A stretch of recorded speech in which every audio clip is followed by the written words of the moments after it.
ডেঙ্গুতে বছরের সর্বোচ্চ আক্রান্তের রেকর্ড। জুলাই পরিস্থিতি আরও অবনতির আশঙ্কা। কোভিড সেবা দিতে প্রস্তুত ডিএনসিসি হাসপাতাল। নির্বাচন আয়োজনে সরকারের ভূমিকায় মুখ্য বললেন সিইসি। ভোটের পর ইশতেহার বাস্তবায়নের সংস্কৃতি গড়ে তোলার তাগিদ বিশ্লেষকদের। লন্ডন বৈঠকে নির্বাচন নিয়ে আশার আলো দেখছে বিএনপি। সংস্কারের আগে ভোট হলে দ্বিতীয় ফ্যাসিবাদের জন্ম হবে বলছে জামাত। এবং 10 ঘন্টা পর সড়ক ছাড়লেন ইউআইইউ শিক্ষার্থীরা। বেঁধে দেওয়ার সময়ের মধ্যেই দাবি মেনে নিল প্রশাসন। অনির্দিষ্টকালের জন্য বন্ধ ঢাকা মেডিকেল।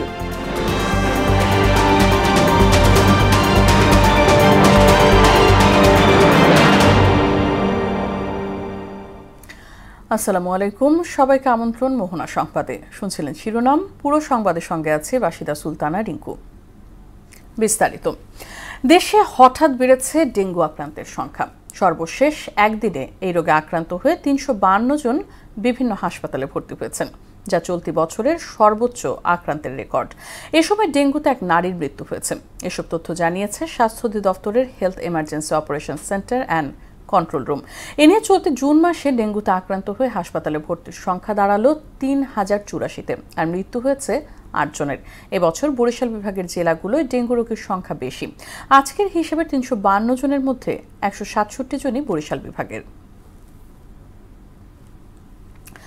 বর্ষার শুরুতেই চোখ রাঙাচ্ছে ডেঙ্গু। সংশ্লিষ্টরা বলছেন, বর্তমান আবহাওয়া এডিস মশা বিস্তারের জন্য উপযুক্ত।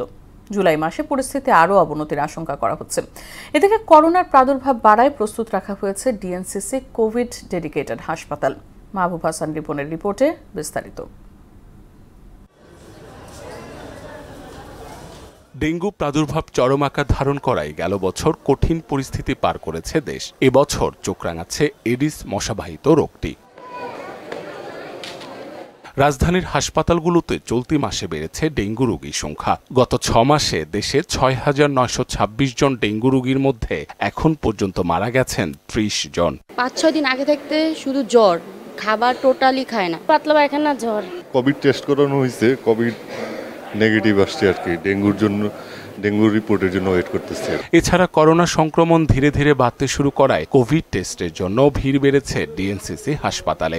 কোভিড-19 টেস্টটা বাড়াচ্ছে কর্মীটলা হাসপাতাল থেকে। 5 দিন থেকে গলা ব্যথা আর জ্বর ওঠে আবার ছাড়ে। মহাখালীর এই হাসপাতালটিতে এখন 17 জন করোনা রোগী চিকিৎসা নিচ্ছেন বলে জানান ভারপ্রাপ্ত পরিচালক। বলেন, করোনা পরীক্ষায় শনাক্তের হার প্রায় 10%। আমাদের 17 জনের মধ্যে কিন্তু 9 জন পেশেন্টকে অক্সিজেন দিতে হচ্ছে। এর মধ্যে একজনকে হাই ফ্লো, আরেকজন এনআরবি মাস্ক দিয়ে দিতে হচ্ছে। সো মানে নাও উই ক্যানট সে যে এই ভেরিয়েন্টটা এসেছে completely mild or moderate. Dedicated COVID-19 hospital, তো আমরা কিন্তু সবসময় কোভিডের জন্য ফুলি প্রিপেয়ার। এই সময় ডেঙ্গু বিস্তারের কারণ হিসেবে তিনি বলেন, থেমে থেমে বৃষ্টি এবং অনুকূল আবহাওয়ার কারণে ডেঙ্গু রোগী বাড়ছে।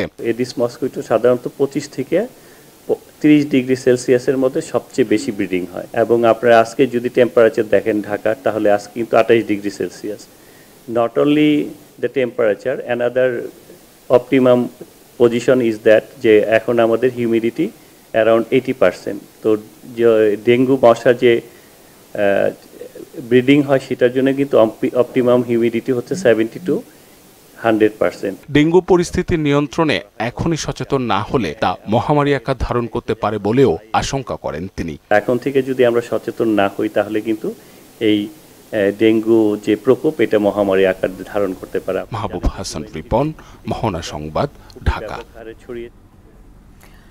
জাতীয় নির্বাচন আয়োজনে সরকারি মুখ্য ভূমিকা পালন করবে বলে জানিয়েছেন প্রধান নির্বাচন commissioner AMM Nasir Uddin. Roadmap থেকে শুরু করে সংশ্লিষ্ট সব বিষয়ে সরকারের সঙ্গে যোগাযোগ চলছে বলেও জানান তিনি। আগারগাঁয় নির্বাচন প্রশিক্ষণ ইনস্টিটিউটে ইসি কর্মকর্তাদের প্রশিক্ষণ কর্মশালার উদ্বোধন অনুষ্ঠান শেষে সাংবাদিকদের এসব কথা বলেন সিইসি। জানান, রোডম্যাপ না হলেও শেষ হয়েছে সংশোধনযোগ্য কর্মপরিকল্পনা। এমআর আসাদের রিপোর্ট। ত্রয়োদশ জাতীয় সংসদ নির্বাচন সামনে রেখে কমিশন সচিবালয়ের কর্মকর্তাদের প্রশিক্ষণ কার্যক্রম শুরু করেছে ইসি। নির্বাচনী আইন বিষয়ক দক্ষতা বাড়াতে 2 দিনের কর্মশালার উদ্বোধনী অনুষ্ঠানে অংশ নেয় পুরো কমিশন। নির্বাচন কমিশন কর্মকর্তাদের আইন বিষয়ে পরিপূর্ণ জ্ঞানের অভাব আছে বলে আক্ষেপ প্রকাশ করেন সিইসি। আইনগুলোর কথা বলেছে, যে বিধিমালার কথা বলেছে, এগুলো আমাদের নিত্যদিনের প্রয়োজনীয়, নিত্যক্ষণের প্রয়োজনীয়। আমরা যেগুলো কাজ করি এখন আমরা ডাকে জিজ্ঞেস করি, আমি বিভিন্ন কনসার্ন অফিসারকে যাই জিজ্ঞেস করি, অনেকে দেখা যাচ্ছে যে তখন ব্ল্যাঙ্ক লোক দেয় একটা, তার মানে বোঝা যাচ্ছে যে ওই হয়তো আইডিয়া নাই। পরে রোডম্যাপ প্রশ্নে সরকারের সঙ্গে যোগাযোগের বিষয়ে সাংবাদিকদের সঙ্গে কথা বলেন নাসির উদ্দিন। আমাদের যে বিভিন্ন অ্যাক্টিভিটিসগুলো আমাদের করতে হবে, সেগুলো কোনটা কোন সময়ে শেষ করব, কোন সময় শুরু করব, এটার একটা পরিকল্পনা আমরা, সেটাই এটাকে অনেকে আবার রুটম্যাপ বলে, অনেকে নানাভাবে এটাকে নাম দেয়। আমি রুটম্যাপ বলছি না, এটা আমরা আমাদের একটা কর্ম পরিকল্পনা, সেটা তো অবশ্যই আছে। যতই আপনি স্বাধীন বলেন না কেন ইসিকে, সরকার ছাড়া নির্বাচন করা সম্ভব, কারণ সরকারের সহযোগিতা নিয়েই তো আমাকে নির্বাচনটা করতে হবে। আমাকে আইনশৃঙ্খলা বাহিনীর সাহায্য নিতে হবে, সরকারি অফিসারদের সাহায্য নিতে হবে, প্রশাসনের সহযোগিতা নিতে হবে। প্রয়োজনে কর্মপরিকল্পনায় সংশোধন আসতে পারে উল্লেখ করে সঠিক সময়ে তফসিলের ঘোষণা আসবে বলেও জানান তিনি। এটা আমাদের ব্যবহারের জন্য, not for sharing with everybody, যে আপনারা সবাই জানুন যে আমরা এইভাবে করছি, সেরকম না। এটা আমাদের নিজস্ব, এটা সংশোধনযোগ্য। এটা যদি টাইমলি যদি কোনো কারণে রিসিভ না হয়, 2-4 দিন এদিক ওদিক হতে পারে। এটা MR আসাদ, মোহনা সংবাদ, ঢাকা। সেটা আমরা চাপিয়ে দেয়া কাগজে সংস্কার নয়, সুশাসন নিশ্চিতে অংশগ্রহণমূলক সংস্কার প্রয়োজন বলে মনে করছেন বিশ্লেষকরা। একই সঙ্গে ভোটের পরে নির্বাচন ইশতেহার বাস্তবায়নের সংস্কৃতি গড়ে তোলারও তাগিদ দেন তারা। এদিকে সাধারণ মানুষ বলছেন এখন থেকেই নিরপেক্ষ নির্বাচনের ক্ষেত্র প্রস্তুত করা প্রয়োজন। রেজা খানের রিপোর্ট। লন্ডনে অধ্যাপক মোহাম্মদ ইউনুস ও তারেক রহমানের বৈঠকের পর ফেব্রুয়ারি মাসে নির্বাচন অনুষ্ঠানের সম্ভাবনা দেখা দেয় নানামাত্রিক বিচার বিশ্লেষণ চলছে জনমনে। এখন থেকেই সুষ্ঠু নির্বাচনের মাঠ প্রস্তুতে মনোনিবেশ করা উচিত বলে মনে করছেন তারা। ইলেকশন করার মতো যে একটা ফিল্ড তৈরি হচ্ছে, এই ফিল্ডটা আসলে তৈরি হোক, সবাই মিলে যদি এক হয় দেশটা আসলে এগিয়ে যাবে ইনশাল্লাহ। আর ছোট বড় দল ভেদাভেদ ভুলে ক্ষমতায় যাওয়ার মনোভাব পরিবর্তনের তাগিদ দেন বিএনপির চেয়ারপারসনের উপদেষ্টা ও সাংবাদিক কলামিস্ট নজমুল হক নান্নু। এখানে বড় রাজনৈতিক দল অথবা ছোট রাজনৈতিক দল, কাকেও ছোট করে দেখা উচিত না। যদি কোনো বড় রাজনৈতিক দল থাকে তাদের অহংকার করলে চলবে না। আর কি ছোট দল বড় দল সব মিলিতভাবে সকলকেই সমীহ করে চলতে হবে, মূল্য দিতে হবে এবং আলোচনাগুলো যেন পজিটিভ হয়। ভোটের পরে নির্বাচনী অঙ্গীকার ভুলে যাওয়ার প্রবণতা থেকে বেরিয়ে আসার আহ্বানও জানান তিনি। ম্যানিফেস্টোতে আমি যে কথাগুলো বলবো সেটা যেন আমি প্রতিপালন করি। যারা বেকার তাদের জন্য আমি চাকরি দিই, গার্মেন্টসে যারা চাকরি করে, পরিবহন অথবা যে কোনো কলকারখানায় কাজ করে, তাদের মজুরি, তাদের অধিকার যেন আমি প্রতিষ্ঠা করতে পারি। সবচেয়ে বড় কথা, আমাদের খাদ্য যারা দিচ্ছে সেই কৃষকের দিক থেকে যেন আমরা কোনো ক্রমেই চোখ ফিরিয়ে না নিতে পারি। এদিকে কাগুজে সংস্কারের চেয়ে দ্রুত নির্বাচন আয়োজন জরুরি বলে মত দেন কবি ও সাংবাদিক আবু সালেহ। সংস্কার করছে ঘরের টেবিলের মধ্যে, জনগণ জানছে না কেন, বাইরে গিয়ে জনমতের জন্য সেমিনার হচ্ছে না, পুঁথি ঘেটে কাটিং পেস্টিং করে সংস্কার হবে এবং সেই সংস্কার আমাদের মেনে নিতে হবে, এটা হয় না। স্বাধীনতার 54 বছরেও সাংস্কৃতিক নীতি নির্ধারণ না হওয়ায় আক্ষেপ জানান এই বীর মুক্তিযোদ্ধা। আজ এই স্বাধীন সার্বভৌম বাংলাদেশে একটা সংস্কৃতির নীতি নেই। রাজনীতির পেছনে যে শক্তিশালী সাংস্কৃতিক চাবুক না থাকে, অর্থনীতির কিসের অর্থনীতি, যদি সংস্কৃতির পেছনে সংস্কৃতির চাবুক না থাকে, সে রাষ্ট্র ব্যর্থ হতে বাধ্য। প্রশাসনে বিরাজমান স্বৈরতন্ত্রের সংস্কার দরকার বলেও মত দেন তিনি। স্বৈর কুঠারগুলো অপসারণ না করলে এখানে প্রকৃত বিচার হবে না। রেজা খান, মোহনা সংবাদ, ঢাকা। যে কোনো জানরা প্রধান উপদেষ্টার সঙ্গে তারেক রহমানের বৈঠকের পর নির্বাচন নিয়ে আশার আলো দেখছে বিএনপি, এমন মন্তব্য করেছেন দলের মহাসচিব মির্জা ফখরুল ইসলাম আলমগীর। দুপুরে ঢাকা রিপোর্টার্স ইউনিটিতে এক অনুষ্ঠানে ফেব্রুয়ারির মধ্যেই নির্বাচনের বিষয়ে আশা জানান তিনি। অন্য এক অনুষ্ঠানে বিএনপির স্থায়ী কমিটির সদস্য ডাক্তার AZM জাহিদ হোসেন বললেন, নির্বাচনের মাধ্যমে জনগণের মালিকানা প্রতিষ্ঠা করা জরুরি। তানজিদ ভুঁইয়ার প্রতিবেদন। ঢাকা রিপোর্টার্স ইউনিটিতে বিপ্লবী ওয়ার্কার্স পার্টির ২১তম প্রতিষ্ঠাবার্ষিকীতে প্রধান অতিথি হিসেবে যোগ দেন বিএনপি মহাসচিব মির্জা ফখরুল ইসলাম আলমগীর। তিনি বলেন, গণঅভ্যুত্থানের ফলে গণতান্ত্রিক রাষ্ট্র নির্মাণের যে সুযোগ তৈরি হয়েছে তা কাজে লাগাতে হবে। অন্তর্বর্তীকালীন সরকারের প্রধান উপদেষ্টা ডক্টর প্রফেসর মোহাম্মদ ইউনূস তিনি একটা সভা করলেন। আওয়ামী লীগ দেশের প্রতিটি প্রতিষ্ঠান ধ্বংস করেছে উল্লেখ করে মহাসচিব বলেন, সংস্কার এগিয়ে নিতে সবাইকে ঐক্যবদ্ধ থাকতে হবে। যতগুলো বিষয়ে একমত হওয়া যাবে সেগুলো আমরা আপনার বাস্তবায়িত করব, আর যেগুলো হয়তো যাচ্ছে না সেগুলো নিয়ে আমরা পরবর্তীতে, অর্থাৎ যখন ইলেকশন হবে ইলেকশনের পরে পার্লামেন্টে সেই বিষয়গুলো নিয়ে আমরা আলোচনা করব। যারা আমরা ফ্যাসিবাদের বিরুদ্ধে লড়াই করেছি, সংগ্রাম করেছি, যারা প্রাণ দিয়েছি, যারা আহত হয়েছি, সবাই মিলে আমরা অন্তত একটা গণতান্ত্রিক রাষ্ট্র ব্যবস্থা আমরা নির্মাণ করতে চাই। এদিকে জাতীয় প্রেসক্লাবে জিয়াউর রহমানের নেতৃত্বে বর্তমান বাংলাদেশ শীর্ষক আলোচনা সভার আয়োজন করে ন্যাশনালিস্ট রিসার্চ ফাউন্ডেশন। এতে যোগ দেন বিএনপির শীর্ষ নেতারা।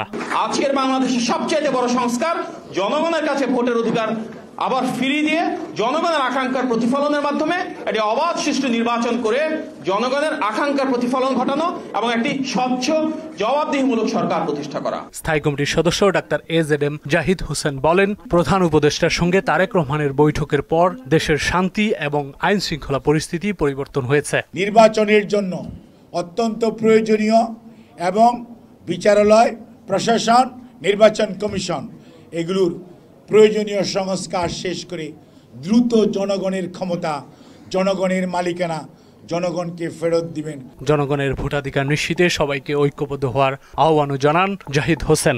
জনগণকে তার ক্ষমতা প্রয়োগ করার সুযোগ দেন। ৩১ দফা বিএনপি দিয়েছে, আপনারা আপনাদের দফা দেন। তানজিদ ভুইয়া, মোহনা সংবাদ, ঢাকা। সংস্কারের আগে নির্বাচন হলে দ্বিতীয় ফ্যাসিবাদের জন্ম হবে বলে মন্তব্য করেন বাংলাদেশ জামায়াতে ইসলামের সেক্রেটারি জেনারেল অধ্যাপক মিয়া গোলাম পরওয়ার। সকালে যশোর শিল্পকলা একাডেমিতে আয়োজিত রোকন সম্মেলনে প্রধান অতিথির বক্তব্যে এই কথা বলেন তিনি। গোলাম পরওয়ার আরও বলেন, নির্বাচন যখনই হোক সেটা নিরপেক্ষ করার জন্য জামায়াতে ইসলামী সরকারকে সহযোগিতা দিতে প্রস্তুত রয়েছে।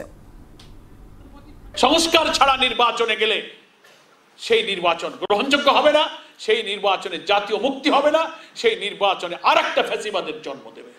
আসুন, নির্বাচন যখনই হোক সেই নির্বাচনকে নিরপেক্ষ করার প্রয়োজনে জামাত ইসলামী এই সরকারকে সহযোগিতা দিতে প্রস্তুত আছে। উপাচার্য বিরোধী আন্দোলনে জড়ানো শিক্ষার্থীদের স্থায়ী বহিষ্কারাদেশ প্রত্যাহার করেছে ইউনাইটেড ইন্টারন্যাশনাল ইউনিভার্সিটি। রাতে বিশ্ববিদ্যালয়ের রেজিস্ট্রারের সই করা বিজ্ঞপ্তিতে এই তথ্য জানানো হয়। এর আগে দাবি আদায়ে রাত ৮টার আলটিমেটাম দেয় শিক্ষার্থীরা। বহিষ্কারাদেশ প্রত্যাহার সহ ৫ দাবিতে সকাল থেকে বাড্ডার নতুন বাজার এলাকায় সড়ক অবরোধ করেন তারা। অবরোধ কর্মসূচি তুলে নেন সন্ধ্যায়। আরও জানাচ্ছেন মুনতাসির মামুন। উপাচার্য বিরোধী আন্দোলনে জড়ানো শিক্ষার্থীদের বহিষ্কারাদেশ প্রত্যাহার সহ ৫ দফা দাবিতে শনিবার সকালে ভাটারার নতুন বাজার সড়কে অবরোধ করে ইউনাইটেড ইন্টারন্যাশনাল ইউনিভার্সিটির শিক্ষার্থীরা। তাদের সঙ্গে একাত্মতা জানায় বেসরকারি বিশ্ববিদ্যালয় শিক্ষার্থী সংগঠন private university alliance of Bangladesh পাশাব। শিক্ষার্থীদের রাস্তা থেকে সরিয়ে দেওয়ার চেষ্টা করলেও ব্যর্থ হয় ভাটারা থানা পুলিশ। কিছু সময়ের জন্য আন্দোলনকারীরা ছত্রভঙ্গ হলেও আবার তারা রাস্তা অবরোধ করেন। পুলিশের সঙ্গে ধাক্কাধাক্কিতে ৩ শিক্ষার্থী আহত হয় বলে দাবি করেন আন্দোলনরতরা। বলছে তোমাদেরকে তোমরা ফেসবুকে এরকম ওইরকম পোস্ট দিয়েছো, এর জন্য তোমাদেরকে বহিষ্কার করা হলো। আপনারা বুঝছেন এর থেকে সরছে আচরণ আর কিছু হতে পারে কিনা, যে জুলাই আন্দোলন হয়েছে। অতঃপর আজকে আমরা যখন এখানে নামলাম, আমরা বলছি আপনার কোনো প্রমাণ দিতে পারলেন না। মাস ধরেই তাদের সাথে আমরা সর্বোচ্চ যোগাযোগের চেষ্টা করেছি শিক্ষার্থীদের পক্ষ থেকে। শুধু আমরা না, প্রত্যেকটা ছাত্র সংগঠন এবং যাদের দায়িত্বপ্রাপ্ত ব্যক্তি অন্যান্য বিশ্ববিদ্যালয়ের শিক্ষকেরাও অনুরোধ করেছেন। তারা আমাদের সাথে কথাও বলেননি এবং তারা ন্যূনতম সুযোগ এখানে দেন নাই। দাবি না মানলে ঢাকা ব্লকের মতো কর্মসূচি হুঁশিয়ারিও দেন শিক্ষার্থীরা। এদিকে সন্ধ্যার পর সড়ক অবরোধ কর্মসূচি প্রত্যাহার করে নেয় ইউআইইউ শিক্ষার্থীরা। তবে শিক্ষার্থীদের বহিষ্কারাদেশ প্রত্যাহার না হলে রোববার আমরণ কর্মসূচি ঘোষণা করেন তারা।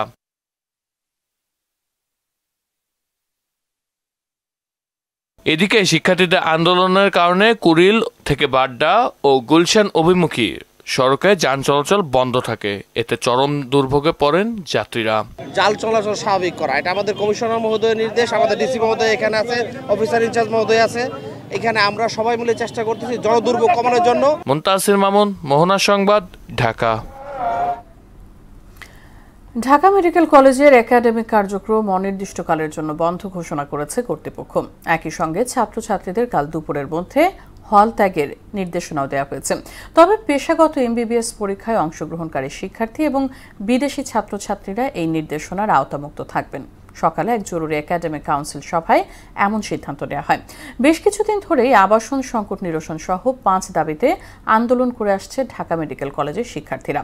আন্দোলনের মুখে প্রতিষ্ঠানটি বন্ধের সিদ্ধান্ত নেয় কর্তৃপক্ষ। জনগণের ভোটে বিএনপি সরকার গঠন করলে কোনো ব্যবসায়ীর উপর প্রভাব বিস্তার করা হবে না বলে জানিয়েছেন দলটির ক্রীড়া বিষয়ক সম্পাদক আমিনুল হক। স্বৈরাচারের দোসরদের কারণে পল্লবীর মুসলিম বাজারের ক্ষতিগ্রস্ত ব্যবসায়ীদের ন্যায্যতার ভিত্তিতে দোকান বরাদ্দ দেওয়ার আহ্বানও জানান তিনি। বিকেলে রাজধানীর পল্লবীর মুসলিম বাজারে ব্যবসায়ীদের সঙ্গে মতবিনিময়কালে এসব কথা বলেন বিএনপি নেতা আমিনুল হক। আরও জানাচ্ছেন হুমায়ুন কবির। রাজধানীর পল্লবীর মুসলিম বাজার ব্যবসায় বহুমুখী সমবায় সমিতি লিমিটেডের ভবন নির্মাণ সহ বিভিন্ন সমস্যা সমাধানের লক্ষ্যে মতবিনিময় সভায় ব্যবসায় সমিতির সদস্য ছাড়াও অংশ নেন ঢাকা মহানগর উত্তর বিএনপির আহ্বায়ক আমিনুল হক সহ মহানগরী নেতারা।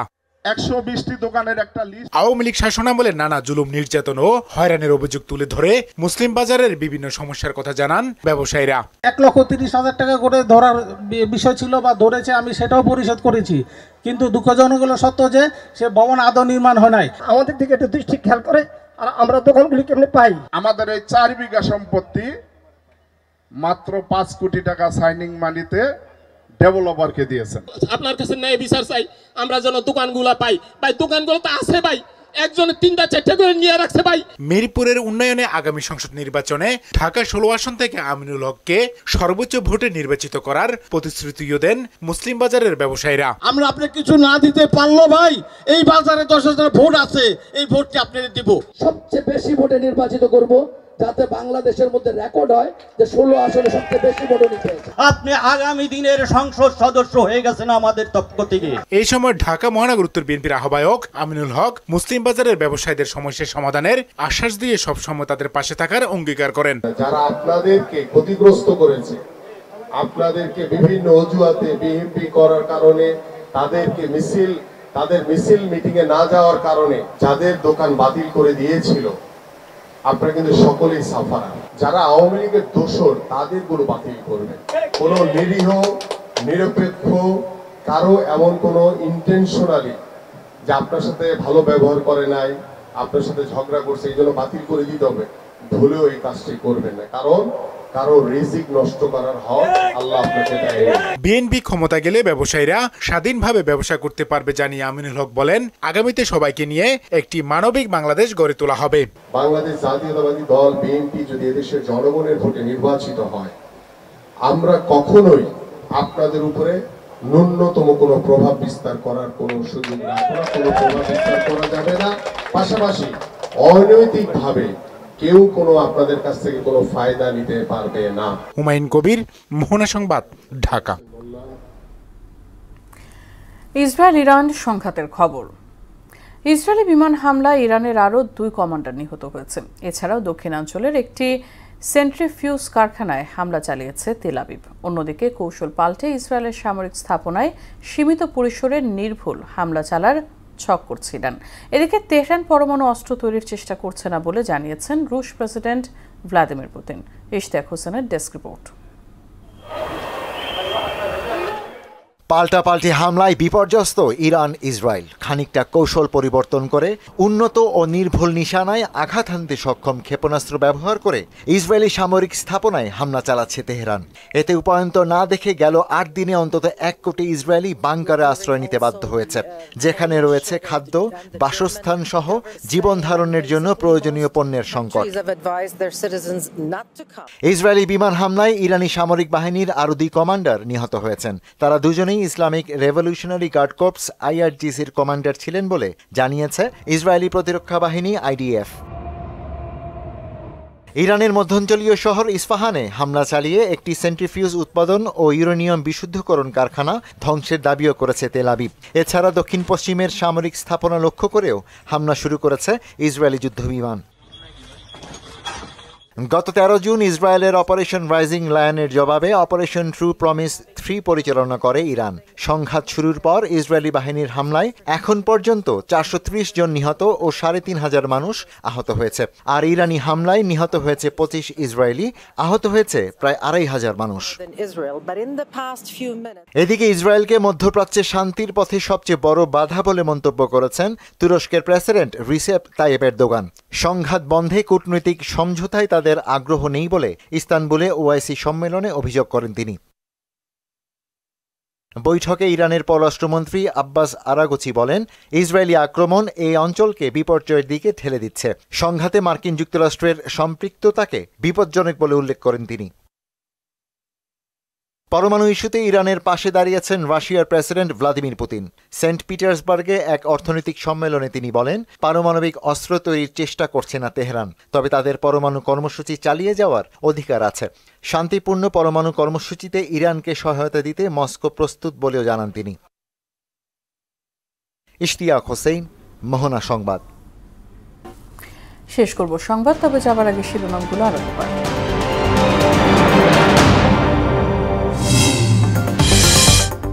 ডেঙ্গুতে বছরের সর্বোচ্চ আক্রান্তের রেকর্ড। জুলাইয়ের পরিস্থিতি আরও অবনতির আশঙ্কা। কোভিড সেবা দিতে প্রস্তুত ডিএনসিসি হাসপাতাল।